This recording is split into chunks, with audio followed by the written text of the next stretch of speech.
From the Gray Man Briefing, this is a summary of recent developments regarding the Second Amendment, cybersecurity, protests, supply chain disruptions, national security, law and order, free speech, censorship, government oversight, and more. For the fourth quarter of 2025, this is Update 9 to the Gray Man Briefing summary of recent developments. Across the country, in Michigan, alt-right and Muslims clashed in Dearborn. In Illinois, two Chicago Loop mass shootings left one teen dead and several injured, and a woman was set on fire aboard the CTA train by a career criminal. In D.C., a new State Department human rights guidance targeted gender transitioning extremism for minors and expanded DEI programs. And the president nominated Robert Cekada to lead the ATF, while ordering a review of foreign Muslim Brotherhood chapters for possible terrorism designation. In Texas, ICE arrested more than 3,000 criminal non-citizens in Houston operations, and the governor restricted land ownership to terror-linked Muslims. In Minnesota, Derek Chauvin's attorneys filed new misconduct claims, and investigators reviewed autism therapy bill tied to alleged Al-Shabaab links. In Virginia, two brothers were charged with planning violence against ICE agents. In Utah, questions persisted after the sheriff's office reported no jail video that showed Tyler Robinson entering custody. In Georgia, Representative MTG announced her resignation. Overseas in Nigeria, gunmen abducted 300-plus students and teachers from a Catholic school. On a national level, X's new account location tool led to disputes over accuracy and foreign-based political accounts, while also exposing propaganda accounts. Federal agencies prepared new operations related to Venezuela as multiple airlines halted flights. The president signed a new law requiring the release of Epstein-related files, while courts issued major rulings on deportations, taxpayer data sharing, and D.C. Guard Authority. Tech stocks erased more than $1 trillion in market value amid valuation concerns, and the IRS expanded Salesforce AI across multiple divisions. HHS directed the CDC to revise its jab autism wording. The Senate sought records from extremism research centers, and Chicago declined to apply for DOJ violence intervention grants under revised federal terms as a protest against Trump. And now, beginning today with the privacy, cybersecurity, and propaganda brief, X, formerly Twitter, released a new transparency feature that displayed where an account was created and what country it was currently based in, using sign-up IP addresses, App Store region, and login history. Users quickly applied the tool to political and news accounts, revealing that many self-described America First, Patriot, pro-Trump, and MAGA-aligned profiles appeared to be operating from countries such as Germany, Eastern Europe, Bangladesh, India, Turkey, Canada, Portugal, Saudi Arabia, and the UAE. Gaza-branded accounts showed locations in Poland, Egypt, and the East Asia-Pacific region, despite presenting themselves as operating from Gaza. Corporate and major media accounts also displayed unexpected countries, including Fox News appearing as based in Germany. The Department of Homeland Security was also alleged to be based in Israel. The rollout generated widespread accusations of foreign troll farm involvement in U.S. political discourse, especially regarding pro-Trump accounts, though critics noted that far left-leaning and anti-Trump accounts were also shown in foreign regions. X's head of product acknowledged the inaccuracies, well, they called them inaccuracies, and said older accounts and VPN-heavy accounts were especially prone to misclassification. And moving into the Second Amendment brief, in Washington, D.C., the president formally nominated Robert Cekada to serve as the director of the ATF. Cekada is a 20-year ATF veteran who previously led the Miami and Baltimore field offices and earlier served in the NYPD and in Florida police departments. Pro-2A organizations, including the American Suppressor Association, publicly supported his nomination and called him the first truly pro-Second Amendment nominee ever proposed to run the agency. Also, Gun Owners of America and the Gun Owners Foundation submitted an amicus brief in the NRA versus Vulo Supreme Court case. The brief argued that government officials who pressure financial institutions to sever ties with lawful advocacy organizations should not receive qualified immunity. The filing coincided with police union lobbying against national concealed carry reciprocity legislation over liability concerns. Supporters said the case could determine limits on regulatory pressure. Opponents argued the dispute risked weakening oversight of financial compliance. Looking now at the government oversight briefing, former Harvard President Larry Summers resigned from OpenAI following the release of emails showing past communications with Jeffrey Epstein.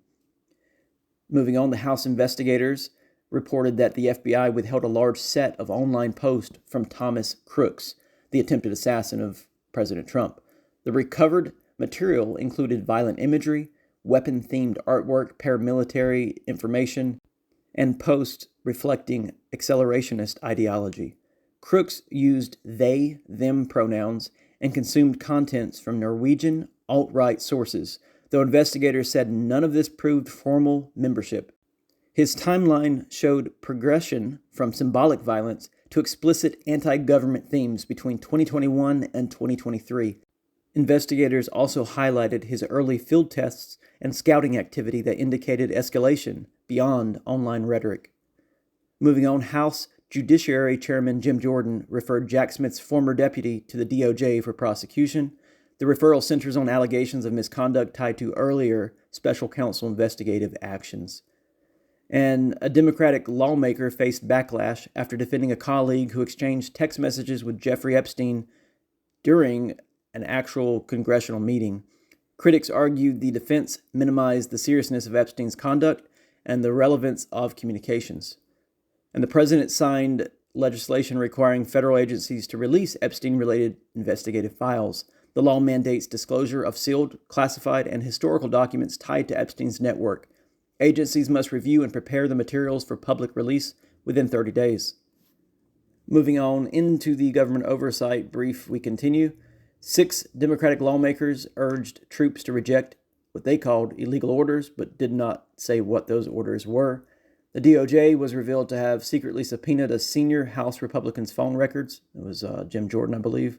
The Department of Government Efficiency, or DOGE, was dissolved.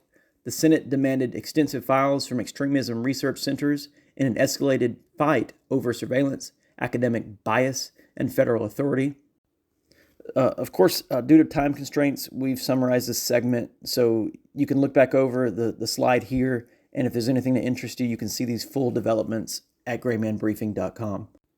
Moving into the civil unrest briefing, in Dearborn, Michigan, alt-right activists and conservatives, led by Jake Lang, attempted to burn a Quran and placed bacon on it, provoking immediate confrontation from Muslim counter-protesters. Shoving, pepper spray, rock throwing, and other assaults occurred near City Hall and along Michigan Avenue. Police formed a perimeter and maintained a containment posture rather than intervening directly. Multiple reports of conservatives and alt-right protesters trying to report to police that they were assaulted, and police maintained the perimeter and did not investigate. Tensions escalated towards riot conditions before officers separated the groups.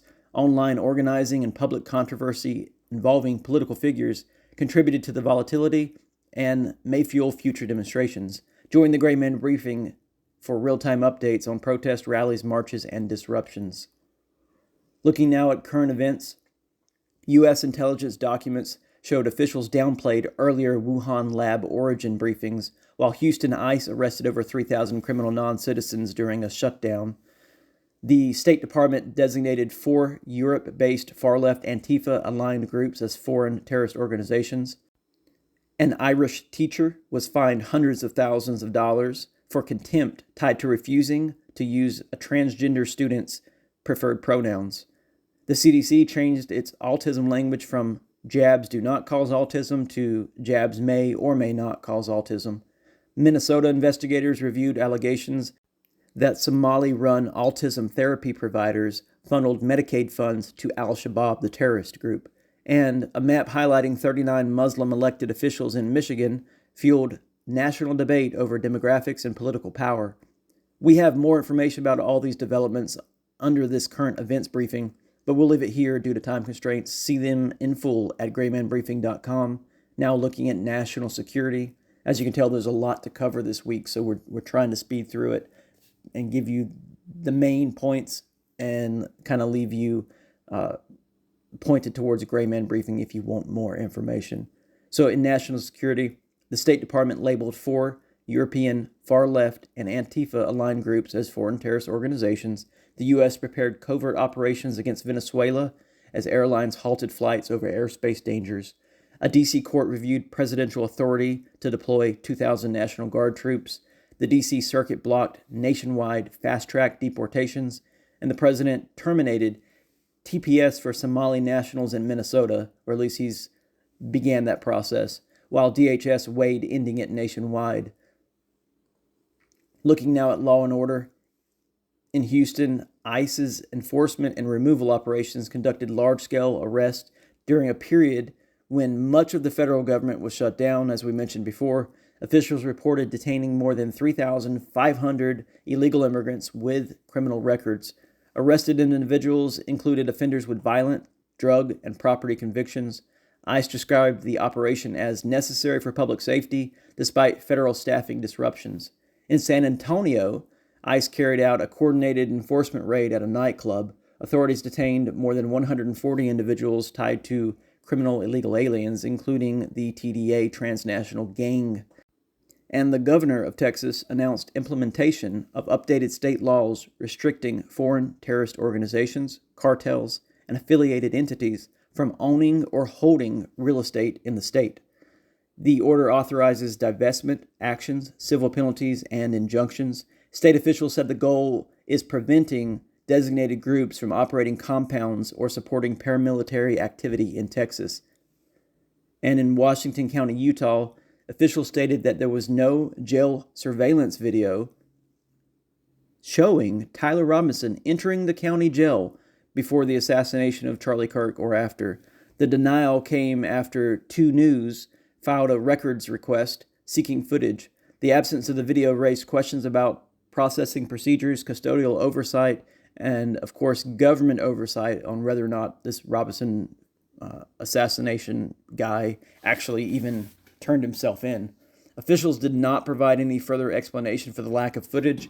The situation added scrutiny surrounding Robinson's custody timeline. Now, looking at global conflict, in Nigeria, gunmen attacked St. Mary's Catholic School and abducted 303 students, along with 12 teachers, in a large-scale kidnapping. Christian leaders reported the abductions and coordinated with national authorities as the situation unfolded. 50 of the kidnapped children later escaped and were reunited with their families. No militant group claimed responsibility, and security forces continue to search and attempt to locate these individuals. Regarding Venezuela, U.S. officials signaled that a new operational phase targeting the president of Venezuela, that is, would begin within days. Reporting indicated that covert activities were expected to occur first before broader measures followed, such as a strike within Venezuela itself. Around the same time, multiple international airlines suspended flights departing Venezuela after U.S. aviation safety warnings were issued, highlighting hazardous conditions in the country's airspace. And, of course, Ukraine has tentatively accepted a Trump-brokered peace deal with Russia. More on that in the next briefing. Looking now at the economy, more than $1 trillion in market value was wiped out during a sharp tech-led market decline. Major firms, including NVIDIA, saw steep drops following earnings releases that triggered profit-taking and renewed scrutiny of high valuations. Analysts described the sell-off as driven by concerns that AI-related growth might be slowing relative to expectations, and interest rate uncertainty added pressure across the broader market. The downturn highlighted increased sensitivity around tech sector valuations and AI-driven revenue projects.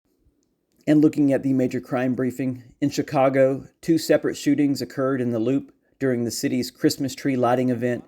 One killed a 14-year-old boy and injured 8 other teenagers. Police reported crowds of roughly 300 juveniles in the area and said multiple officers were attacked during the unrest. Officials declared riots and unlawful assemblies as the violence escalated across downtown. The president later claimed that Chicago residents were chanting for federal intervention. Authorities continued investigating both shootings as part of a broader breakdown in juvenile crowd control that night.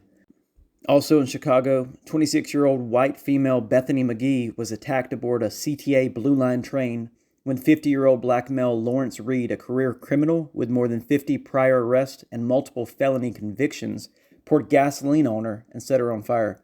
McGee sustained severe burns over 60% of her body and remains hospitalized. Reed was arrested at the scene and was federally charged with committing a terrorist act or violence against a mass transportation system. The incident drew comparisons to the Charlotte attack, in which a female was stabbed to death by another career criminal. And in Virginia, an assistant principal and his brother were arrested after federal investigators say they discussed plans to target ICE agents. Court filings state that Mark and his brother purchased a rifle specifically because it uses rounds capable of penetrating the protective vest that ICE agents wear.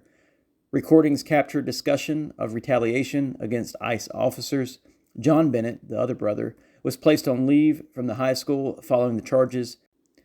Direct threats and rioting against ICE officers remain ongoing. Let's look now at the terrorism briefing.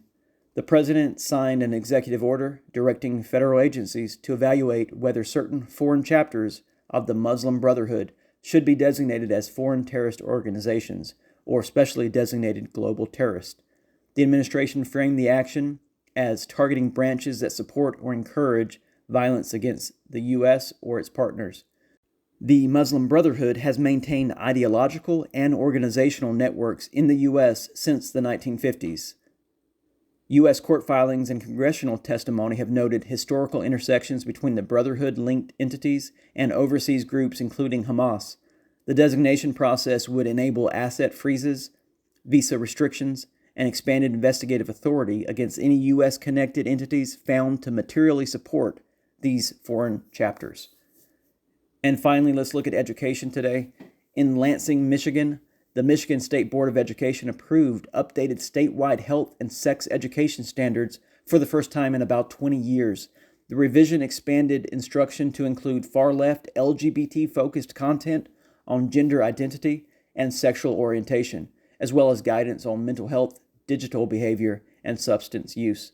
Supporters from public health groups said the changes modernize outdated guidelines, while parental rights advocates and other legislators objected, calling the standards ideologically biased and inappropriate for students. The vote reflected long-running divisions over LGBT-related extremist indoctrination in public education.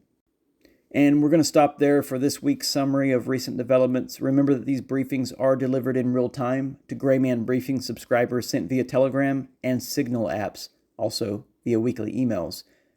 Thanks for listening, and as always, remain aware, be vigilant, and stay safe.